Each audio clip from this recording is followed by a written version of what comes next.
The following episode is explicit and is intended for mature audiences. Listener and viewer discretion is advised.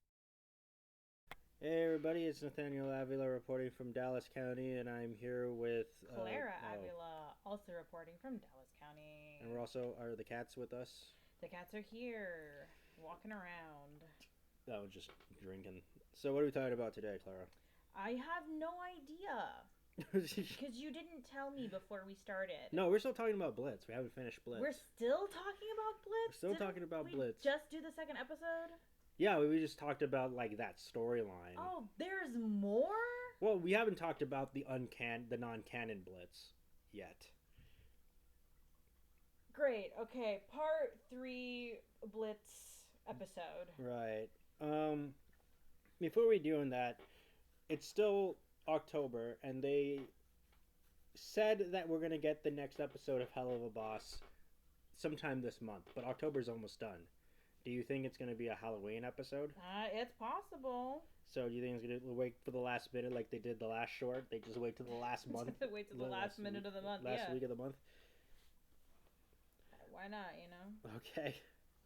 So.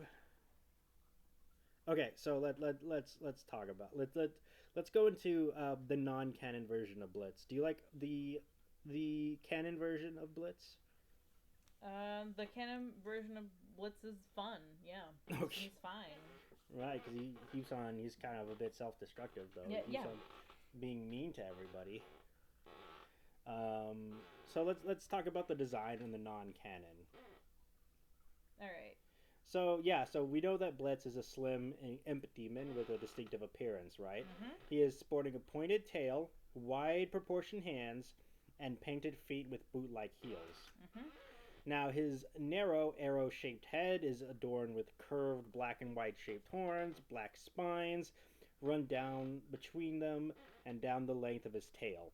Now his eyes are striking with a yellow sclera and red irises complemented by black lines that run down his eyelids. Now his crimson skin is marred by white blotches, which are burn scars infected by Larson. You remember Larson, right? I don't know what Larson is. Okay. Now that cover his right eye, forearms, chest, and tail.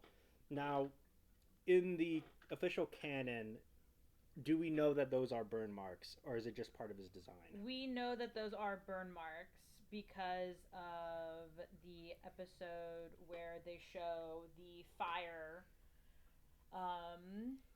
that happens at the circus during Fizz's birthday.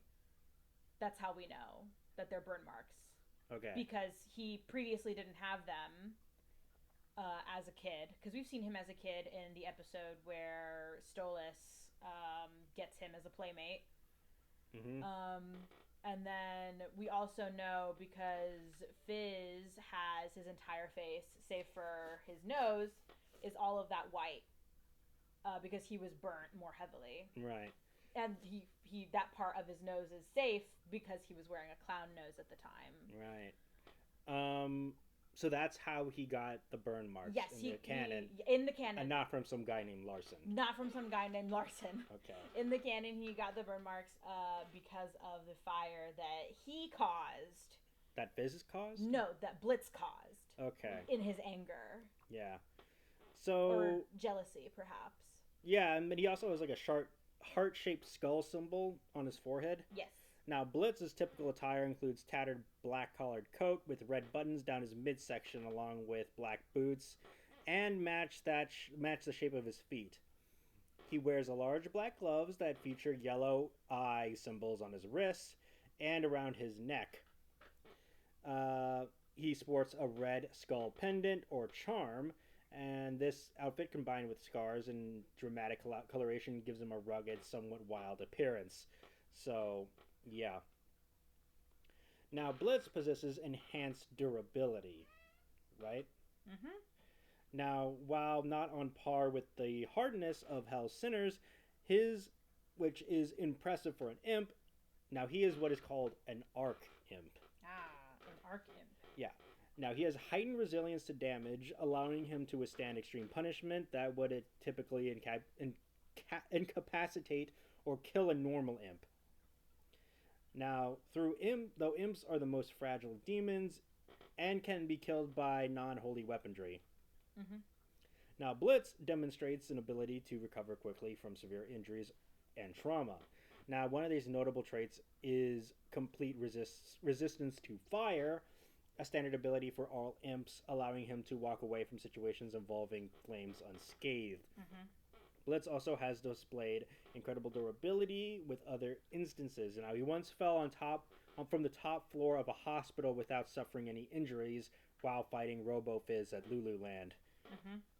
Blitz survived being launched hundreds of feet in the air multiple times, falling into an explosion of green flames, and enduring brutal assaults from Robo-Fizz, although he was left mangled and barely conscious by the end of the fight. Now, on a separate encounter with Serpentius and his army of Egg Boys, Blitz survived several close-range explosions from cars and missiles, as well as being violently struck by giant arms of Pentius's robot, and launched into the side of a car. Despite the intense battle, Blitz was able to keep going. During his fight with Fergus, he was thrown violently through the table, but was mildly dazed by the impact. Moments later, he survived a direct hit from Cherry Bomb's rocket launcher, which caused him to fall several meters into a dumpster, and he got back up as if nothing happened. Now, even in bizarre situations, such as when he was on a mission to free Verosica from her chastity belt, Blitz showed his resilience by surviving a horrific mauling by sex-starved succubi. Oh boy. Now, despite the brutal attack, Blitz managed to keep going, showcasing his remarkable endurance and ability to recover from extreme physical pain. So what do you think about that, Clara Sama? I think that's really interesting. I did not know that. Yeah. Now let's talk about his personality. All right. Now, Blitz is an energetic, sardonic, and somewhat incompetent mastermind of IMP. Now, he is a chaotic whirlwind of traits that make him both endearing and infuriating to those around him. Mm-hmm. He is what is known as a trashy goofball. Right? Yeah, I'd say so. Okay. So, Blitz enjoys messing with anyone and everyone, often inappropriately so, and takes a sick kind of glee from driving people crazy. Especially when he's captured fearless and ever the scene maker, Blitz thrives on violence, sarcasm, and rudeness, constantly seeking attention and causing a ruckus wherever he goes. Despite his clear flaws, Blitz genuinely believes he is a wonderful boss, always attempting to motivate his employees and do better. Though his methods could be a lot to be desired, he prides himself on being a quote-unquote professional. He is often undone by his own short-sighted ego and impulsive decision-making, leading to frequent blunders. Do you think Blitz is a good boss? No. What? How dare you? I think he's really bad. Now, from a young age, Blitz was ambitious, driven by the dream of proving that imps were just as capable of any other demon in hell.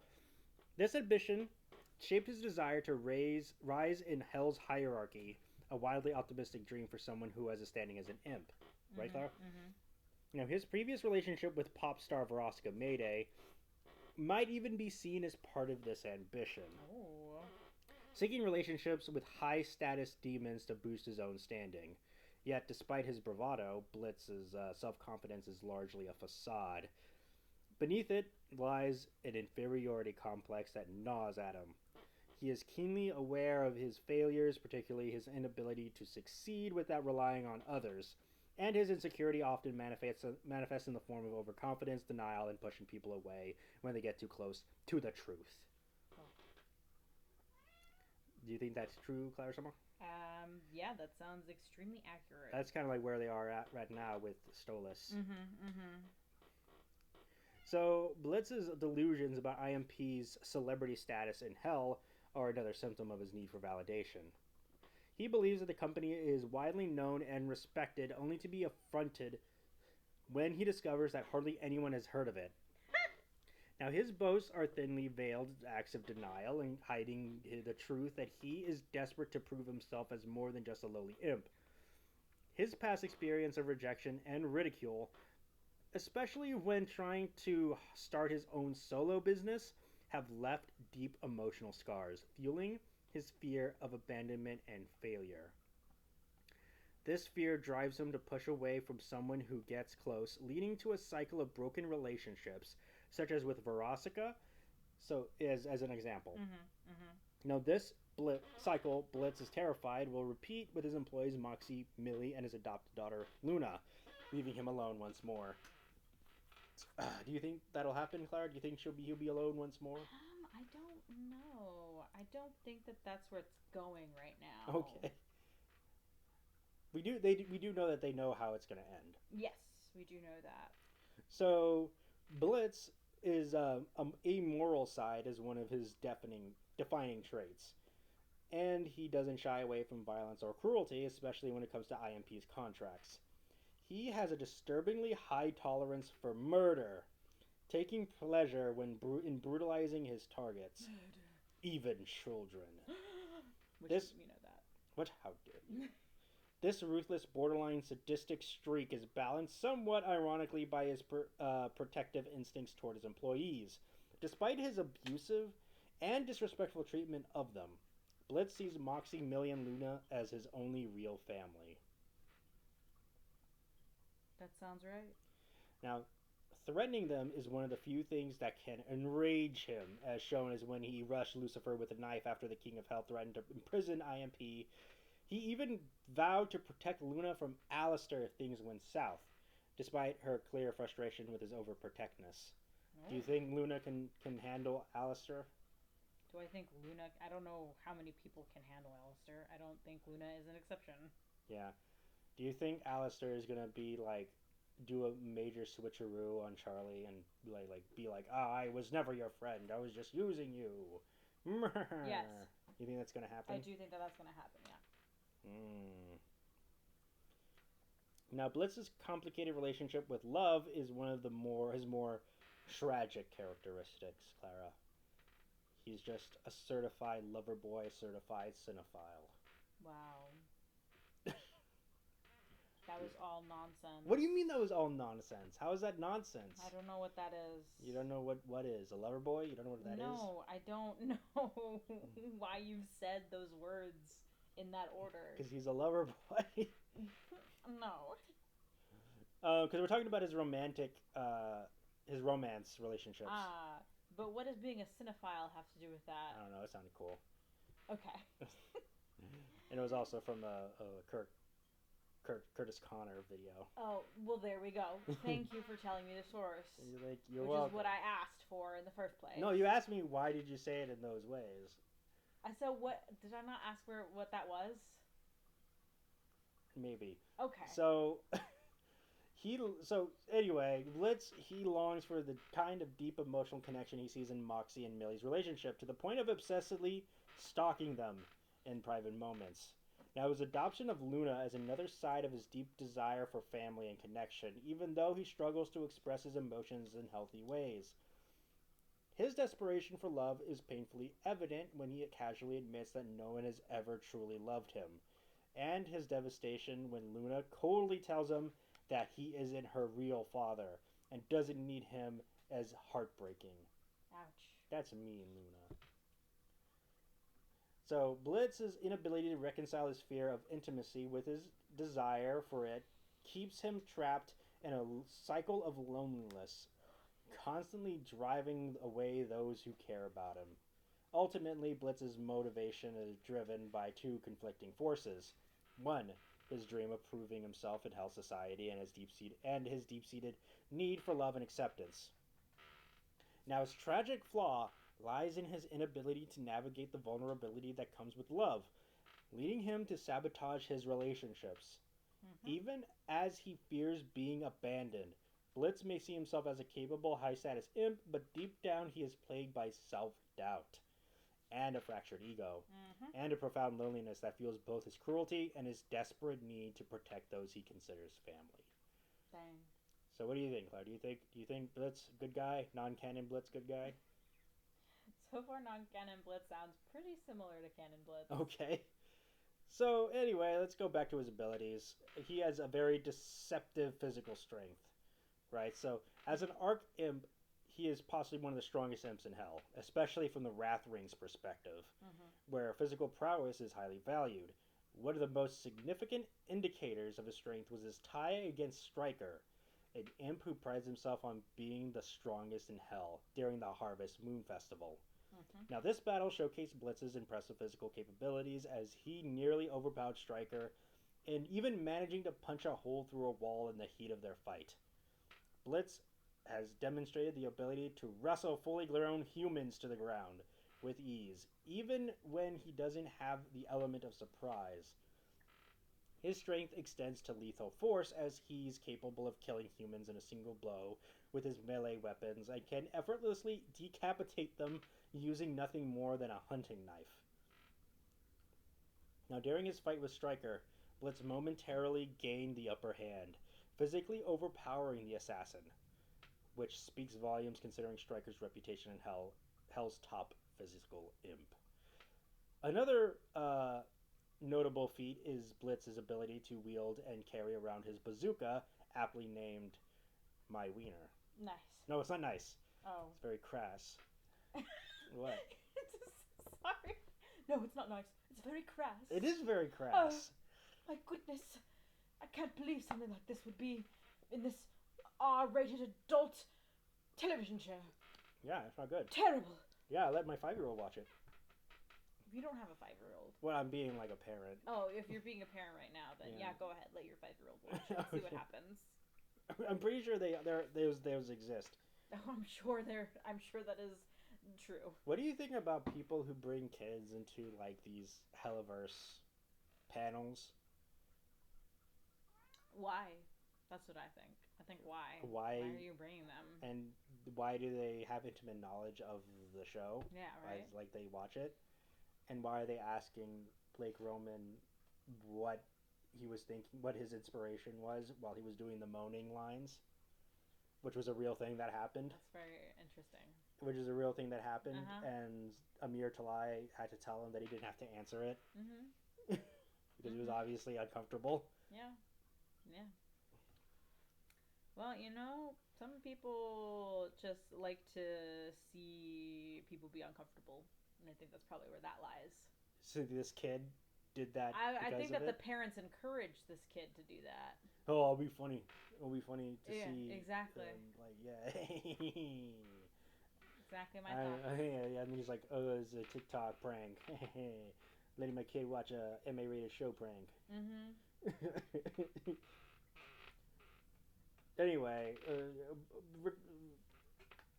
forget with that crass name aside, he handles the weapon with little effort, right? Mm-hmm. Now, a testament to his strength, which is him holding the bazooka. My wiener nicely. Yeah, hilarious. His prehensile tail. Prehensile. Yeah, that's what I said. No, you said prehensile. Is another useful tool in his physical arsenal. Blitz has been known to fling opponents like Stryker across the room with his tail without even breaking a sweat. He even used it to launch several egg boys out of his path. In his fight with Fergus in Hellantis, Blitz briefly managed to wrestle Fergus to the ground by clawing on him and dragging him down with using his tail, although Fergus eventually managed to grapple Blitz off. The fact that Blitz could hold his own even for a moment against a powerful foe like Fergus, he's so powerful he hasn't even appeared. Is so powerful that we can't even see him.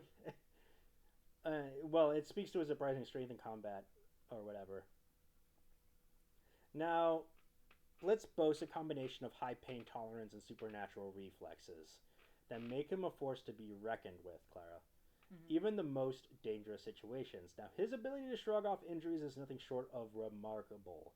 Now, after being captured by the agents of Dorks, Blitz claimed that he had taken so many tranquilizer darts in the past that he developed a semi-immunity to them. So this tolerance for sedatives pairs with his natural high pain threshold, allowing him to push through injuries with minimal impact on his performance. For instance, Blitz once sprinted through a forest at full speed despite suffering from a fresh wound, barely acknowledging the pain.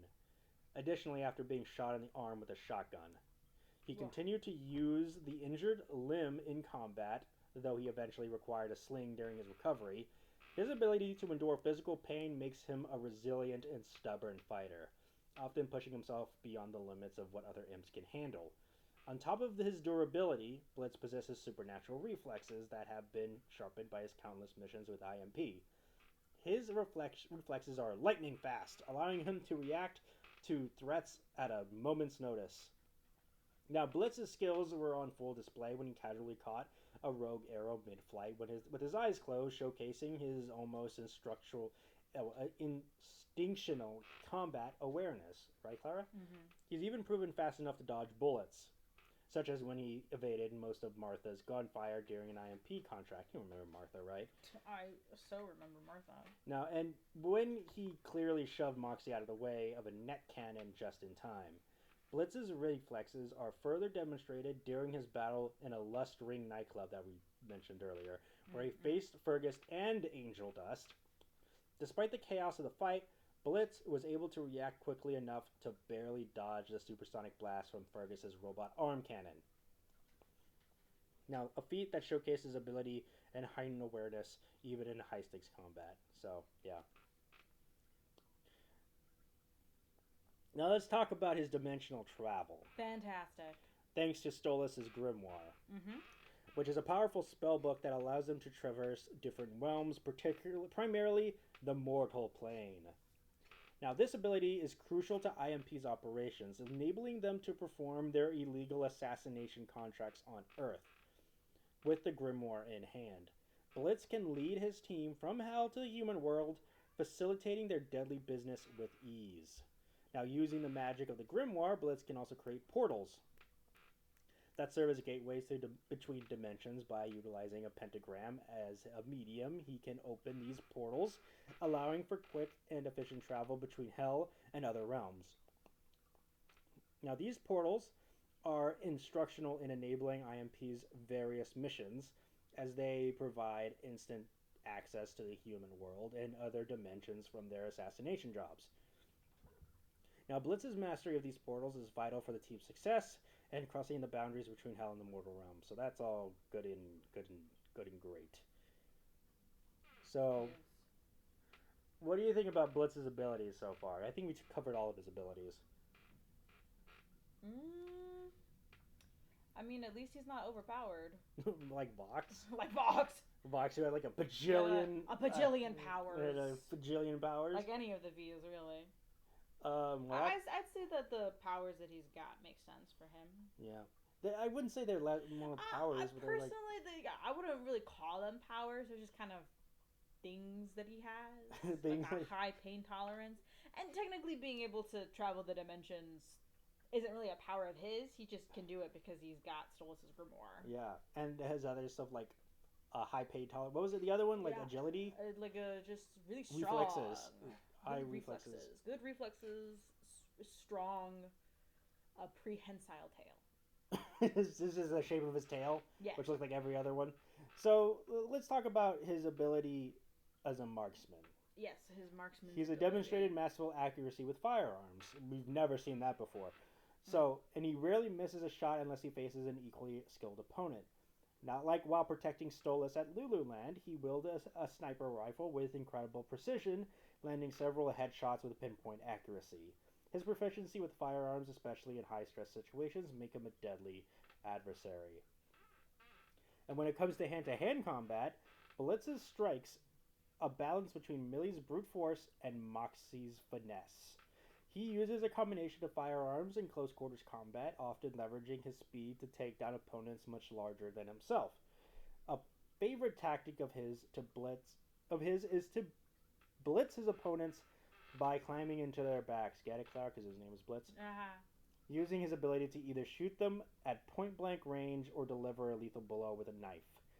Now, during his confrontation with Stryker at the Tough and Tumbleweed Ranch, Blitz showcased his skill by holding his own against the assassin in a close fight, even managing to overpower him. He easily defeated Rum, you remember Rum, in a later battle as he overpowered by Izzy. You remember Izzy. I'm pretty sure, I think Izzy is Cherry Bomb's dad. I don't know those people. You know who Cherry Bomb is? I know who Cherry Bomb is, but I don't know Cherry Bomb's dad. Yeah, it's Izzy. Izzy is his name. Yeah, but I don't know him personally. I don't know any of these people personally. Really? The way you talk about them, I thought that you did. I did. They were best friends. Yeah. Do you want me to call Blitz right now? No, it's okay. I don't really want to talk to him. Hi, is this Blitz? Yes, it's me, Blitz. Why do you sound like that? He doesn't sound like I that. have a cold right now. I have a cold right now. Hi, I am gay. He's not gay. Yeah, he is. He's dating. He's That interested in Stolas, that which is doesn't- another guy. That doesn't make him gay. He's been with women before. Oh. Maybe I should say Maybe is he LGBTQ. pansexual or something? I don't know. They confirmed the sexuality somehow. I think it was like a pride picture, Yeah, I don't remember. but I don't remember which one he was. I gotta wait till next June when they repost it all again. I'll look it up. So in the meantime, Blitz is actually also a master of disguise. So he has the ability to conceal his identity, gender, or demonic nature. Really? Hmm They stripped that away. We've seen him like dress as a woman a couple times. That's not the same as like being able to actually. Also, that was Moxie. I don't think Blitz has ever dressed as a woman I before. thought he did. I thought he. Let me see. Blitz woman disguise. I'm pretty sure the only one who disguised as a woman was Moxie. I thought so. Maybe I made that up. Maybe I saw it in a dream. Yeah, he's pansexual. It's pansexual. I found a fan art of human Blitz Yeah, And human Moxie. Those are circling around. and human Millie. You know. See these guys? Yeah, they circle around, but that's not real. I mean, it's real, as in a guy drew it. Yeah, but whatever. But anyway, his disguises are often crude and paper thin, and they are surprisingly effective at fooling humans, allowing him and his team to blend in while on Earth during assassination missions. Now, Blitz also has the ability, agility, and acrobatic prowess, which allow him to perform complex movements with ease, both in combat and during infiltration. His speed and agility often give him the upper hand in fights, especially when battling larger foes. Now, Blitz's razor-sharp teeth and claws serve as formidable natural weapons. During his fight with Stryker, he freed himself by biting the assassin's wrist, causing Stryker to hiss in pain. Ah! No. He's also shown a vicious edge, like when he bit the finger off of someone while stealing the key to Verosika's chastity belt, showcasing his willingness to use whatever means necessary to accomplish his goals. Now, in dimly lit environments, Blitz can project light from his eyes, allowing him to see in the dark. Now, this ability gives him a significant advantage to low visibility situations, letting him track or eliminate targets even in the dead of night. Now, let's talk about his tail again. It's one of his most variable assets, allowing him to grab objects, hang from surfaces, and even use it as a weapon to throw opponents of his size or smaller. He can also wrap his tail around others, providing an additional means of control during a fight or something. Now, Blitz is proficient in a wide variety of weapons, ranging from handguns, sniper rifles, or explosives, and knives. Now, his favorite weapons are the flintlock pistol and a sniper rifle, which he uses on jobs with deadly efficiency. Now, whether at close range or long range, Blitz's weapon proficiency makes him a highly capable and dangerous assassin. Oh, yeah. Oh boy. He also has a baseball bat that he likes, like a spiked baseball bat. It's sturdy and it's deadly, Nice. and his go-to for one-hit KOs. Most opponents don't get back up after meeting the business end of this bad boy. Now, tucked away in Blitz's weapon bag is a high-powered plasma rifle made by Belfatech. Ooh. You remember Belfatech, right? Yeah, I remember Belfatech. What is Belfatech, if you remember? Belfagor's tech Company. place. Tech company? I mean, everyone has a tech company, I guess. Everyone's got a tech company these days. Now, this thing shoots bolts of pure energy and packs serious punch. When Blitz even lent it to Luna when they faced off against the Dorks agents, making her just as deadly as the rifle itself.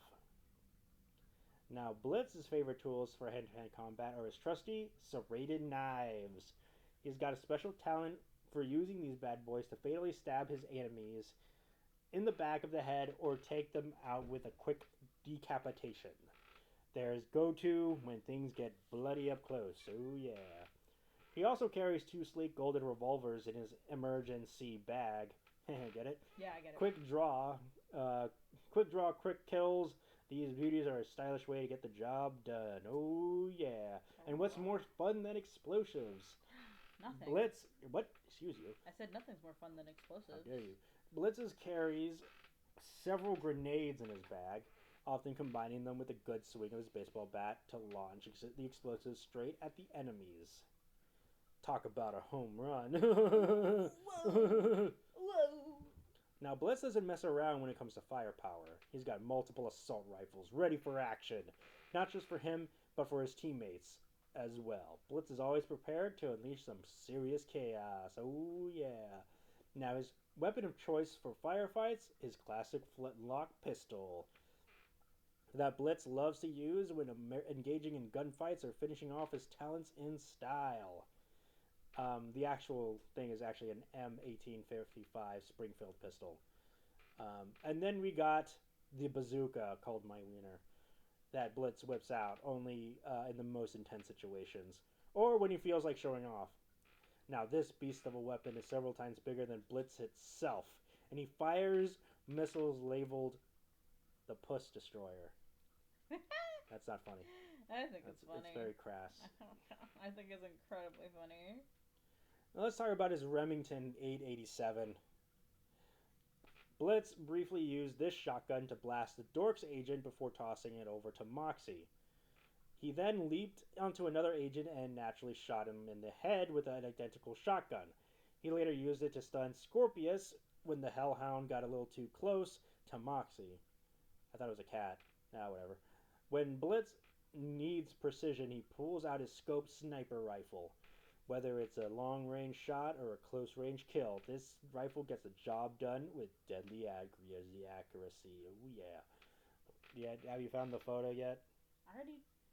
I did that already. Okay, what does it say? I said it was pansexual. I answered that already. I don't remember. He's pansexual. So anyway, let's talk about his emergency bag. Okay. Which is a treasure trove of chaos and destruction.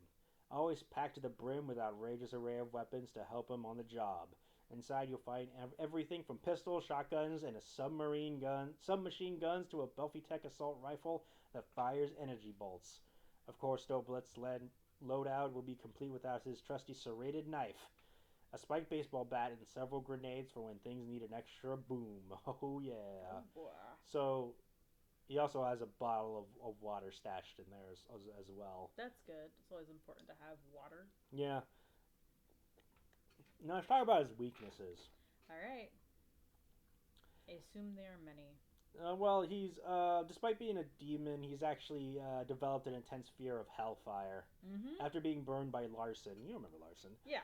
His traumatic experience left him with a deep-seated phobia when faced with hellfire in close proximity.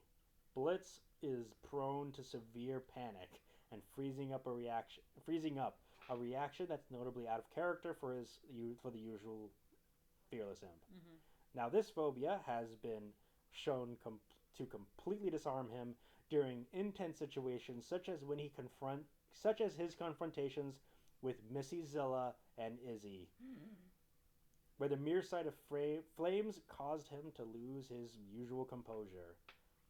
So yeah, Missy Zilla makes an appearance. No, not so great. Don't you love Missy Zilla? I saw her once. She was in one scene. Mm-hmm. But she is the best. She was very cool looking. Because she was a dinosaur. Yeah, she's large. Anyway, let's talk about his relationship with Luna. Do you want to hear his relationship with Luna? Yeah, let's hear it. So, she's actually Blitz's formerly adopted hellhound and serves as the receptionist for IMP. Her adoption story is heartwarming, I would say, albeit with Blitz's characteristic chaotic flair. He first saw her at a sloth-based hellhound orphanage run by the Hellhound Adoption Federation, or Foundation, I mean, where Luna was nearing the age of adulthood and on the verge of being euthanized. Upon laying eyes on her, Blitz experienced an immediate cuteness overload, squealing with excitement and hearts in his eyes. Despite the staff's attempts to persuade him to adopt a younger, more obedient hellhound, Blitz adamantly chose Luna, insisting she would be his daughter. His decision surprised both the staff and Luna herself, who initially believed Blitz was adopting her as a slave or pet rather than as a family member. Mm-hmm. Before leaving the orphanage, the headmaster tried to give Blitz a shock collar to control Luna's unruly behavior, but Blitz quickly liberated her, happily taking his new daughter home without a second thought. This act of kindness solidified Blitz's deep affection for Luna, treating her more like his beloved daughter than just an employee. Once IMP was up and running, Blitz gave Luna the position of receptionist. He constantly showers her with praise for even the smallest of accomplishments, often excusing her lazy and toxic attitude in the workplace, much to Moxie's frustration.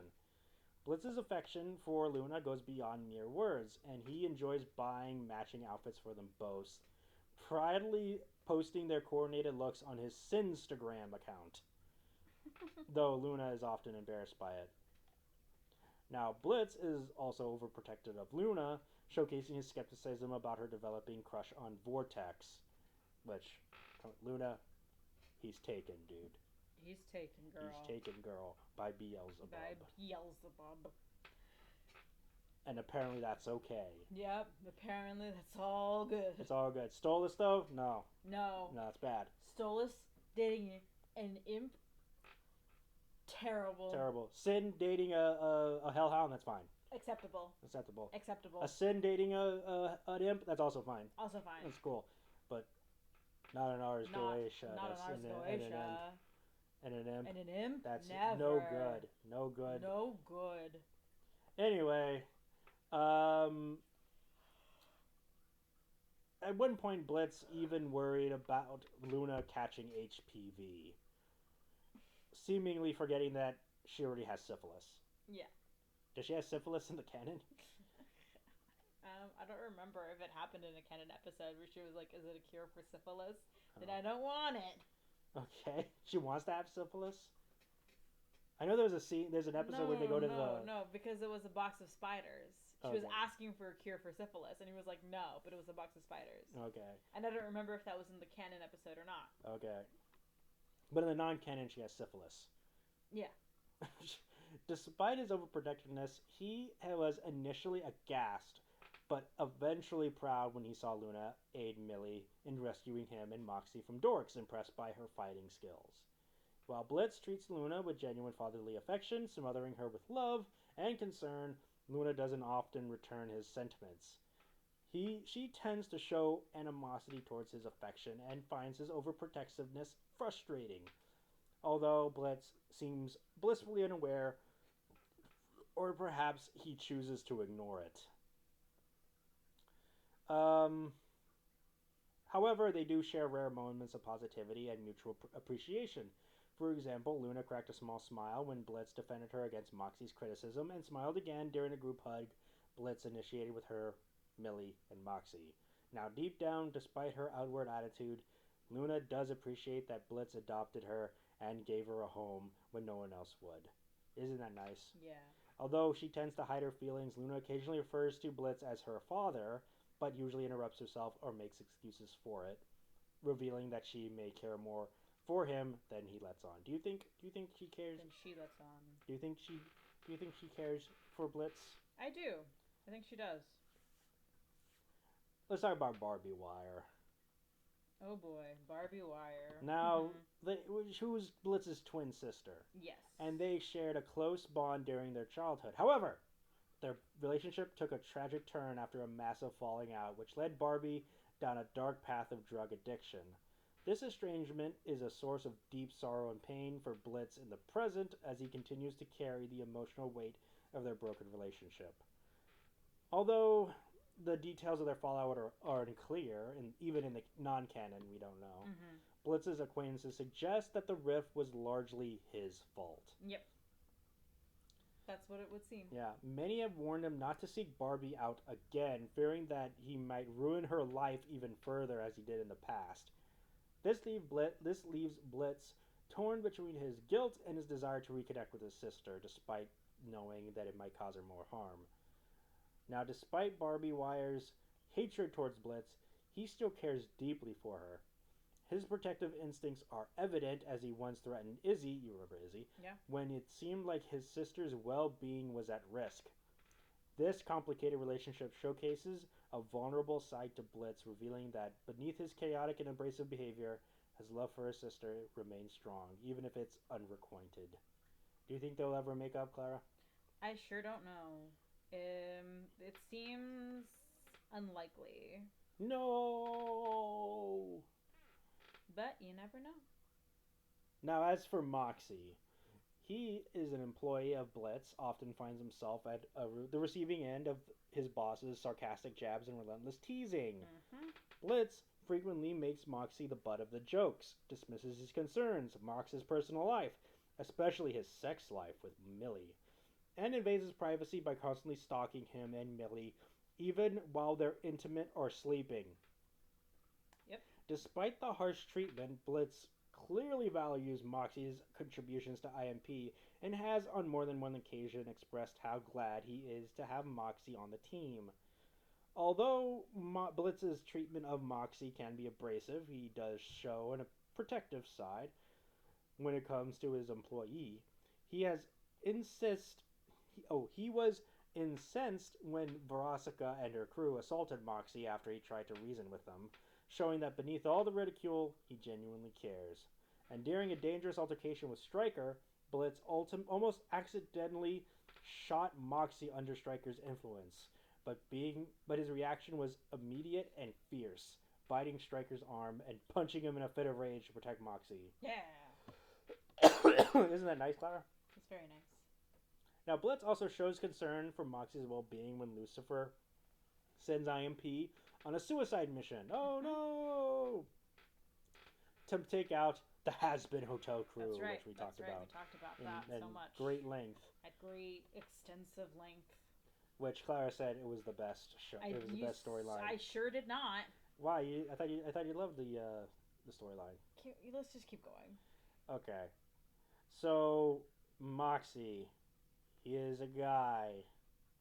He sure is a guy. He sure is a guy. And Millie is his wife, and she has giant teeth. Mm-hmm. Is it giant teeth? Teeth? Okay. Yeah. And okay, so anyway, sensing Moxie's nerves, right? Uh-huh. What? Nothing. Blitz assures him that they could pull off the job, but also tells Moxie to take Luna and Millie and run if anything happens to him, demonstrating his willingness to sacrifice himself for his team. At one point, Blitz even confessed to Moxie that the reason he's so hard on him is that he knows how good Moxie is at his job.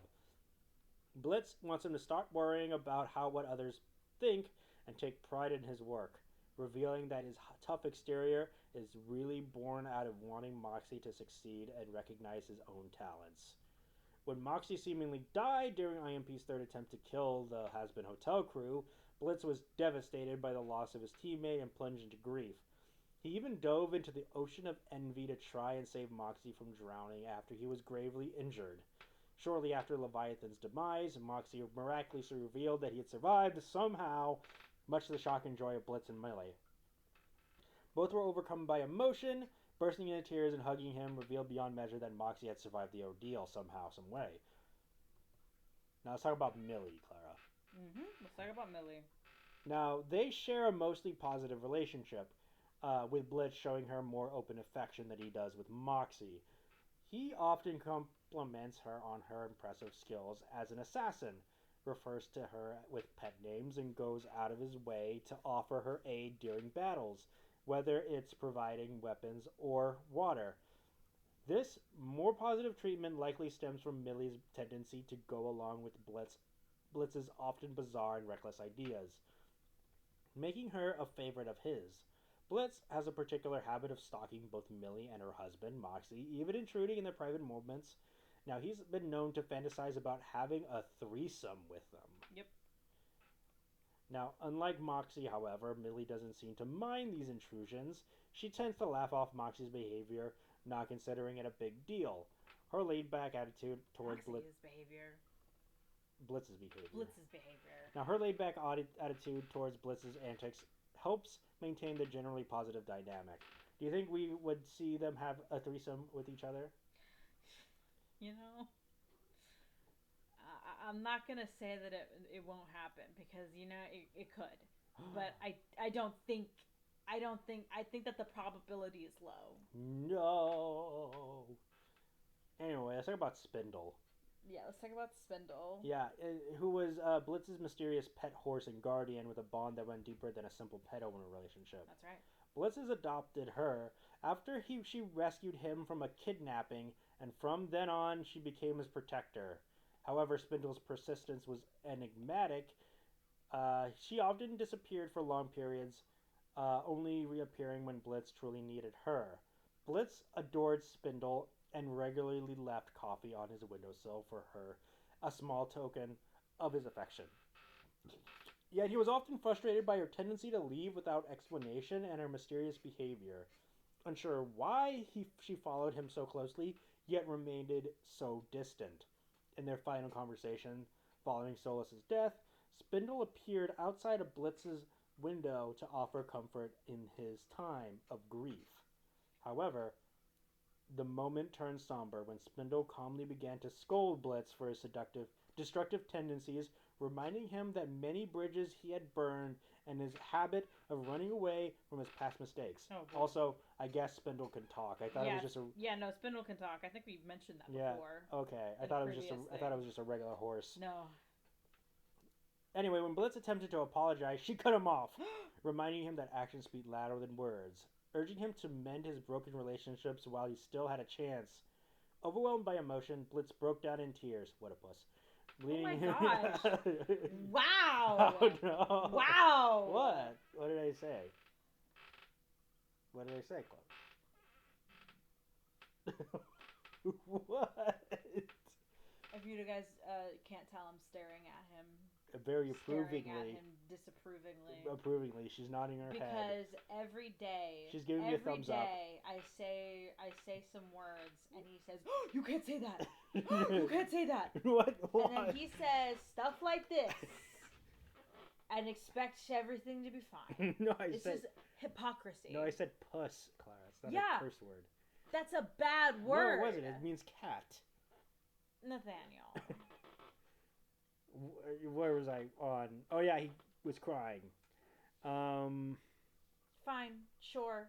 Well, he was crying. Let's ignore that. Let's just sweep it under. No, because okay. you can't be held accountable for anything you do. So let's put that down. Let's keep going. No, I'll say sorry to Blitz. I didn't mean to call you that. Don't say sorry to him. Say sorry to me because I had to hear that offending language. Sorry, and Clara. the viewers, the listeners. I'm sorry, Clara. Say sorry to the listeners. I'm sorry, listeners. Good. Let's continue. Okay.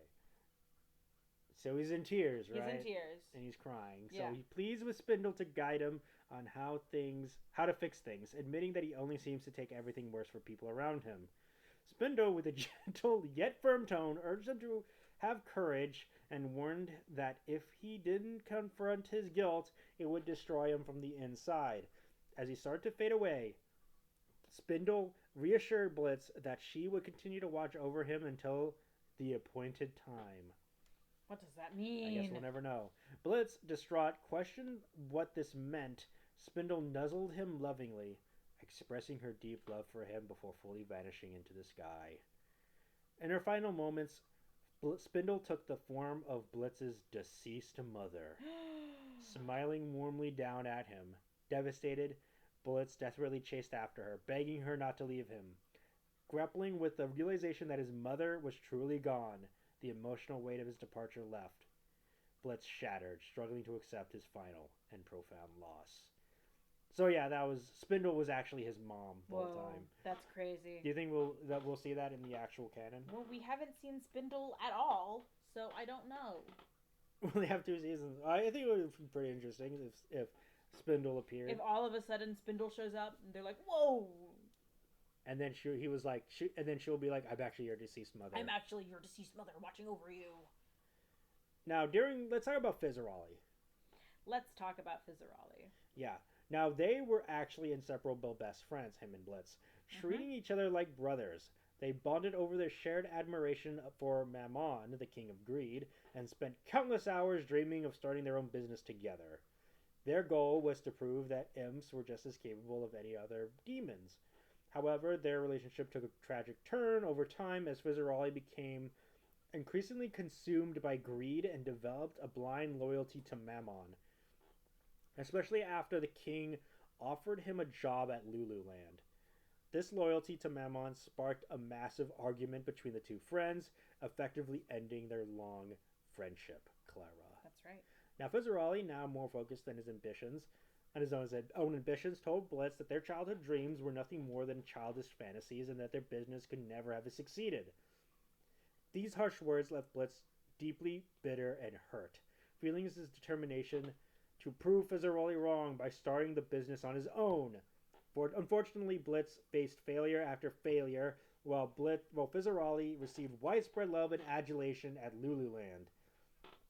This deepened Blitz's resentment, and he began to view Fizzerolli as a sellout. Do you think Fizzerolli was a sellout? Yes. What? I do. How dare you?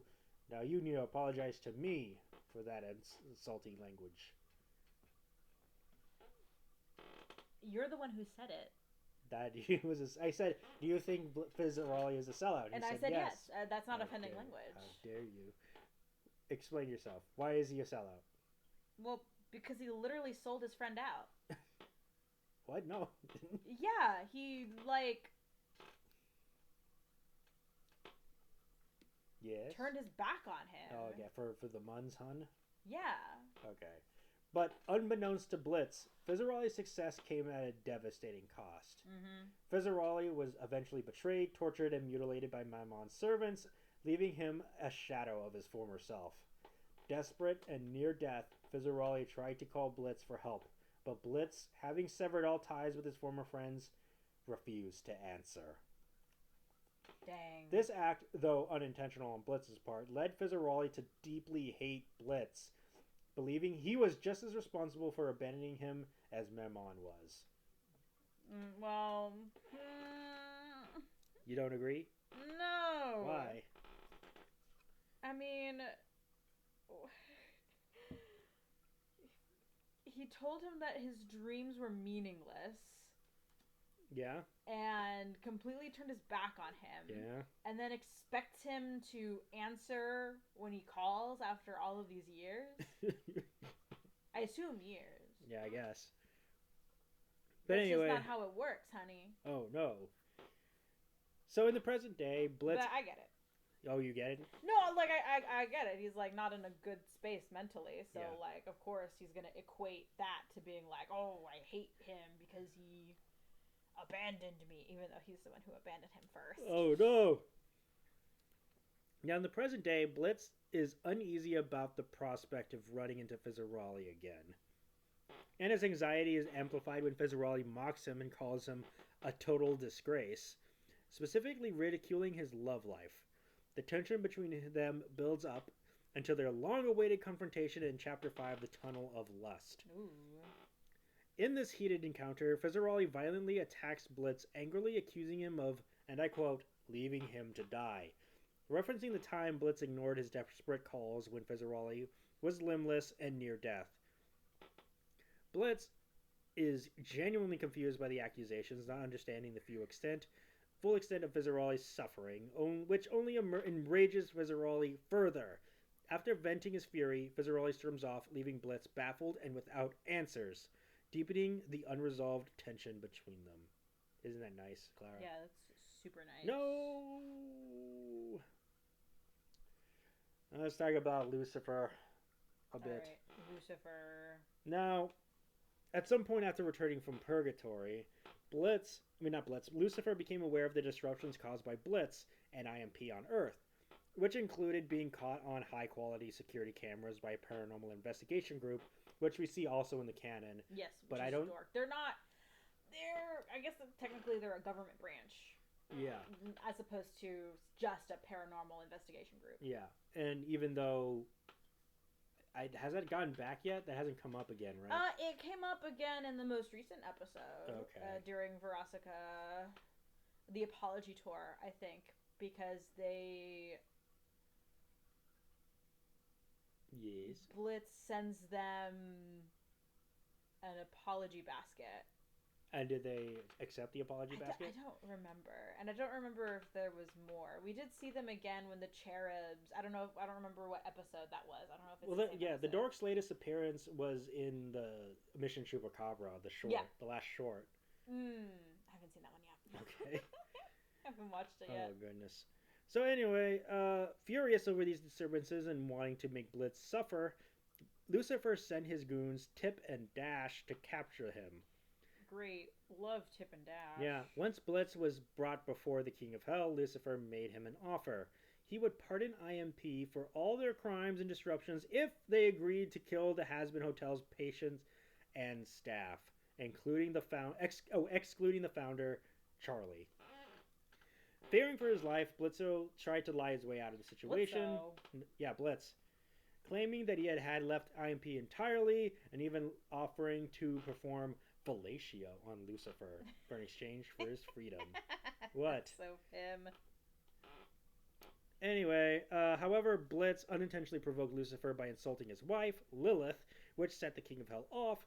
Lucifer then turned the tables, extorting Blitz by threatening to throw all of IMP into one of Hell's most dangerous prisons. He escalated the threats by promising to execute Stolas, who had been aiding Blitz in his grimoire. With his grimoire, and to incarcerate Octavia for her father's crimes. These threats, especially towards Stolas and the members of IMP, pushed Blitz over the edge, and in a blind rage, he rushed at Lucifer with a knife, but Lucifer easily stopped him with a mere hand motion, freezing Blitz in place. This gave Tip and Dash the opportunity to brutally assault him, leaving him battered and beaten. Nice. Despite his anger towards Lucifer and knowing full well that the mission was likely a suicide mission, Blitz had left with no choice. He had to begrudgingly accept the task of assassinating the Hazbin Hotel staff and patients. Now, his suspicions that Lucifer had set him up to failure were all but confirmed when Lucifer revealed that he had assembled a team made up of most of IMP's past enemies to assist with the mission, clearly expecting them all to die in the process. So there's that. Nice. Now, great job, Lucifer. Now, during his time at Lululand, Blitz endured years of torment at the hands of 3 cruel clown demons. Mm-hmm. Larson, who we talked about earlier. Yes. Calliope. Okay. You know Calliope, right? No. And Tingles. Oh my gosh. You know Tingles, right? Tingles. Now, these 3 made his life a living hell, relentlessly ridiculing and assaulting him. Whenever Blitz was injured during his performance, they would pour drinks on him, spit on him, and mock his pain. They took particular joy in tearing down his belief that imps would achieve greatness, laughing at his dreams and making sure to remind him of his lowly status. One of the most traumatic incidents occurred when Larson, humiliated by Blitz in front of an audience, burned his face with hellfire in a pit of rage. This left Blitz with a permanent white scars on the right side of his face, as a physical reminder of the abuse he endured. The cruelty of these clowns deeply affected Blitz, leading him to develop a special hatred for Larson, Calliope, and Tingles, as well as for the greedy, heartless nature of Lululand itself. Now, this experience shaped much of Blitz's bitterness and hardened his resolve to rise above the lowly position that society assigned to imps. So, yeah, there's that. Verosika Mayday. Verosika Mayday. Blitz's ex-girlfriend. Now, their relationship is one marked by intense emotions and even more intense fallout. After Blitz was hired as Verosika's bodyguard, the pop star quickly fell deeply in love with him for some reason. Yeah. And the two became a couple. Despite Verosika's genuine attempts to please him and her deep affection, even going so far as to get a tattoo of his name, which she later crossed off during their breakup. Blitz never fully reciprocated her feelings. Now, he didn't believe she actually loved him and carried resentment towards her because of her success. She was talented, loved, and admired everything that Blitz felt he wasn't. Now, Blitz increasingly felt like he was playing a second fiddle to Verosika, seeing himself as nobody, while she was a famous pop star. He began using her for her money, even going so far as to steal her credit card behind her back and emotionally manipulate her to his advantage. Blitz was largely ungrateful towards Verosika, ignoring the fact that she was risking her own reputation and career to date an imp. Eventually, tired of feeling overshadowed, Blitz decided to end the relationship in the most dramatic way possible. He rode off into the sunset on horseback, leaving Verosika without any closure. Now, his abandonment left her heartbroken and deeply embittered. This betrayal hit Verosika so hard that it contributed to her becoming a jaded, alcohol-addicted demon she is today. So what do you think? Sounds terrible. What do you think about the relationship? Do you think was it good? I think it was a bad relationship. What? How dare you? Do you think Blitz was good to just up and leave? Absolutely not. He shouldn't have dated her in the first place. How dare you? So after leaving her, Blitz expressed nothing but anger and regret about their time together, viewing the relationship as a waste of time. While it implied that on some level Blitz does feel guilty for hurting Verosika, he deludes himself into believing that their breakup was inevitable and that she would have left him eventually. In the present, Blitz and Verosika were deeply bitter towards each other, constantly exchanging insults and speaking negatively about each other whenever possible. Blitz often throws around misogynistic remarks, calling her a W word. A W word? Yes. Oh my god. And making fun of her promiscuity, alcoholism, and eating disorder. Dang. What a great guy. What a great guy. No! Verosika hits back by attacking Blitz's family business, selfishness, and incompetence. Despite this deep animosity, the two occasionally share minor comedic moments, such as laughing together over a human resources joke. One moment of unexpected empathy came when Blitz learned that Verosika had been punished by her superiors for an incident with a fish demon, which resulted in her being outfitted with a chastity belt, which we've been alluding to earlier. Though he initially mocked her, Blitz eventually took pity on Verosika and offered to help her remove the belt. Verosika accepted his help, although she made it clear that this doesn't make up for everything Blitz had done to her. During the mission to remove the chastity belt, the two found themselves trapped in a death trap, which led to a heated argument. Verosika furiously blamed Blitz for being a selfish a-hole, telling him that they wouldn't be in their current predicament if not for his foolishness. In an emotional outburst, Verosika revealed that she had given everything for him, which visibly affected Blitz, leaving him in silence. Later, as he scrolled through old images and videos of their time together, Blitz finally realized that Verosika had loved him, a revelation that brought him to tears, as he was overwhelmed with shame for what he had done to her.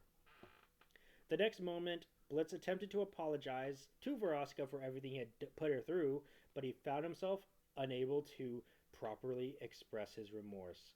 Verosika brushed off his weak apology, dismissing him as, and I quote, pathetic, leaving the relationship fractured with no real hope for reconciliation. Dang.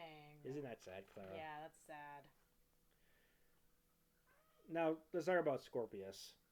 Oh boy, Scorpius.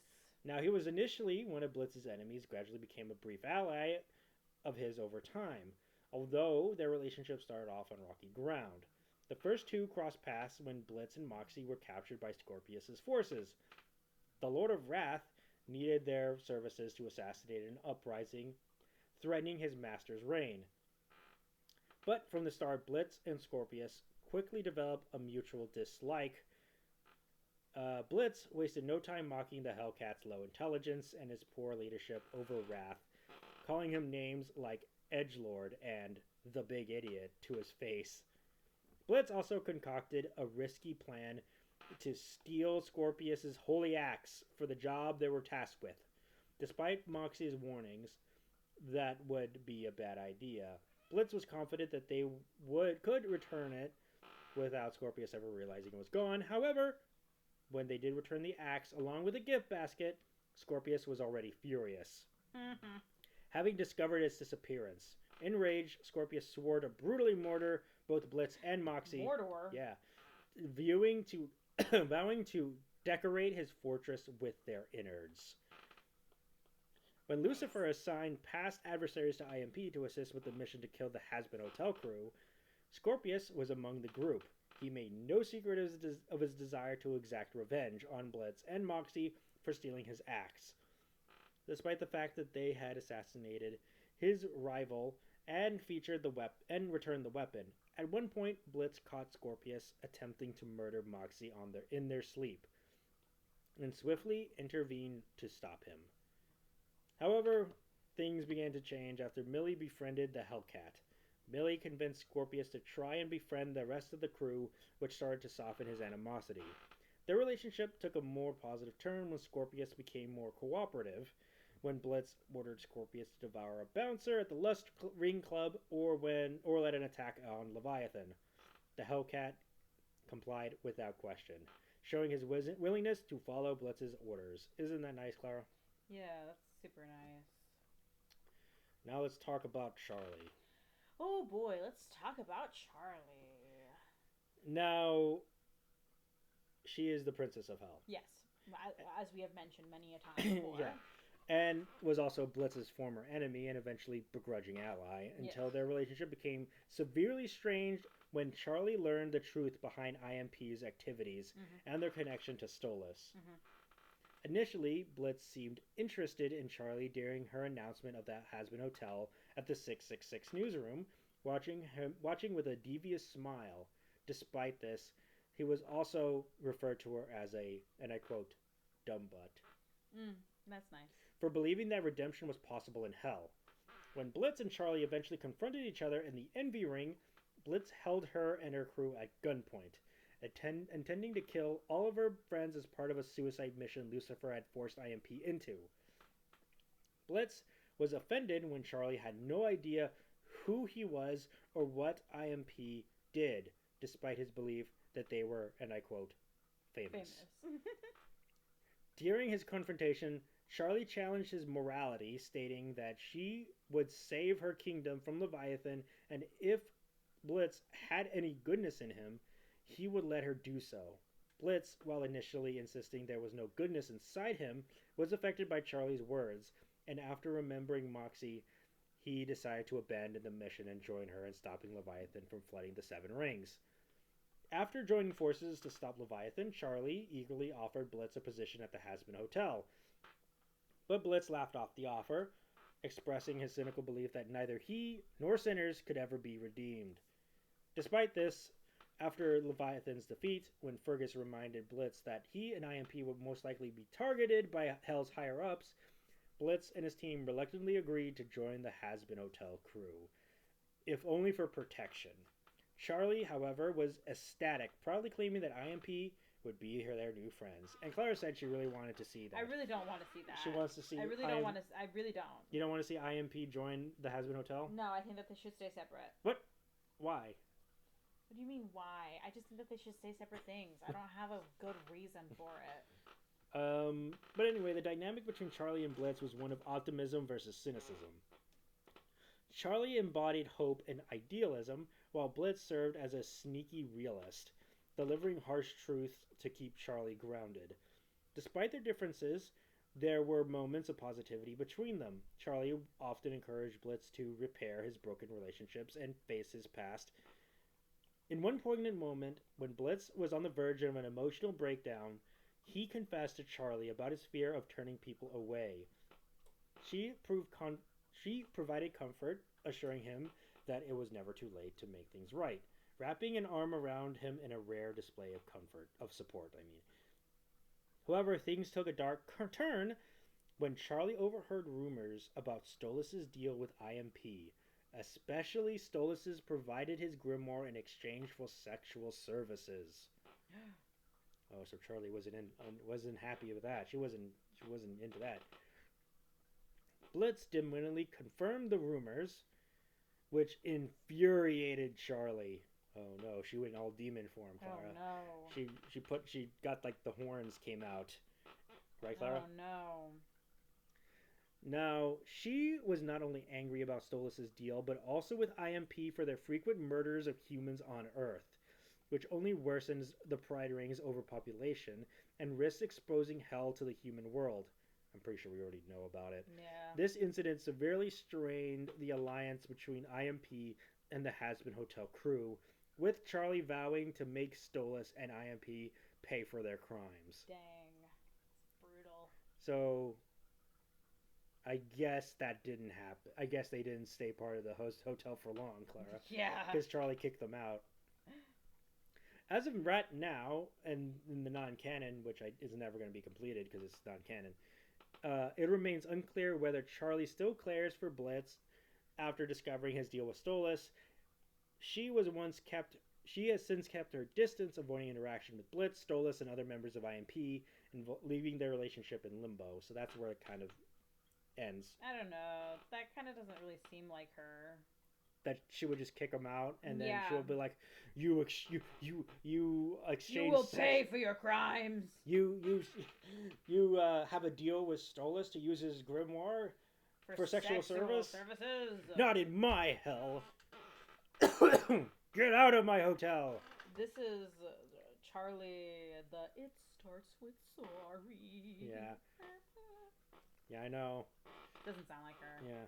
So Blitz has a deep admiration for Stryker's horse, Bomb-Proof. We love Bomb-Proof. Which was clear from the moment he laid eyes on him during the Harvest Moon Festival. Throughout the event, Blitz couldn't help but stare wistfully at Bomb-Proof, and his admiration grew so much that he even drew an illustration of himself riding the horse and then set it as his Hellphone home screen.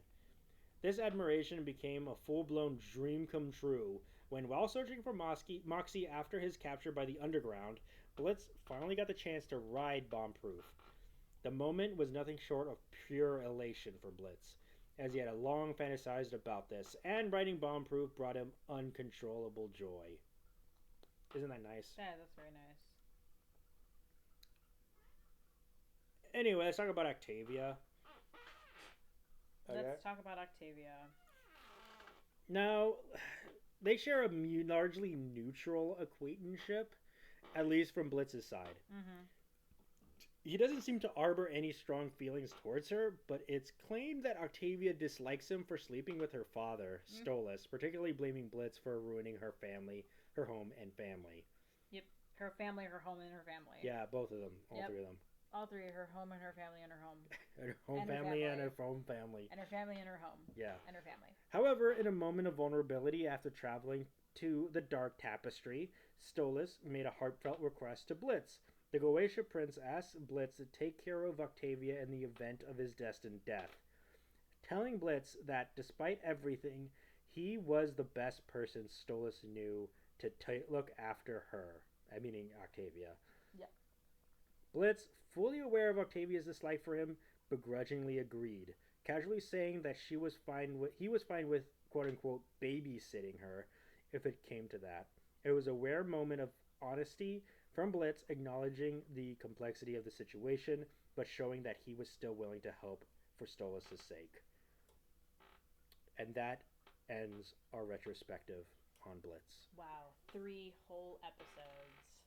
Yeah, he was a major character. I mean, he's the main character for Helluva. He is the main character. So what do you think, Clara? What do you think about Blitz in the non-canon as compared to the canon? Honestly, he seems really similar. It seems like there wasn't much changed. Was he that much of a butthole to Verosika? Yes! But he seems to be bridging the gap a little bit, especially after Apology Tour. Yeah, definitely. Which, I mean, like, obviously, that makes sense. What makes sense? That he's doing that. Okay. He's bridging the gap, and he's, becoming less of an asshole. No, I can't say that. Yeah, I can, Nathaniel. So, anyway, I think his apology and Apology Tour seems to be more well-received as the non-canon apology, which was very weak, apparently, and Velasca did not accept it. Yeah. But as for the canon, she seems to be more open to the idea. It seems to be more open to the idea. Yeah. There was also no chastity belt that was soft a thing. plot. Do you That think was- you think we should see a chastity belt subplot? No, I don't. Not this season. Okay. Maybe never. Maybe never. There's only 2 seasons left. I know, but maybe never. No. I do think that there are like some things that they got rid of, like his fear of hellfire. He doesn't really have that. Okay. Not that I've seen. I've seen like him be in hellfire before and not react at all. Okay. And I know that you said that Charlie kind of acts out of character in terms of her relationship with IMP. That doesn't seem like her. She's always been very forgiving. Yeah. And she always believes in, people's redemption. So I don't see... it doesn't make sense to me that she would find out... Maybe it's because of the fact that they've been contributing to the overpopulation. Mm-hmm. Maybe that just struck such a chord with her that she simply can't forgive. And then she kicked him out, and then she was like, out. "We'll prosecute you to the fullest extent of the law." Exactly. And I'm like, I'm glad my dad made you do all that stuff. Right, Clara? Right? Yeah. Which is kind of weird. Though, I do think, all in all, I'm pretty sure Charlie would not have kicked them out on their butts. No, that doesn't sound like her at all. Mm-hmm. Now,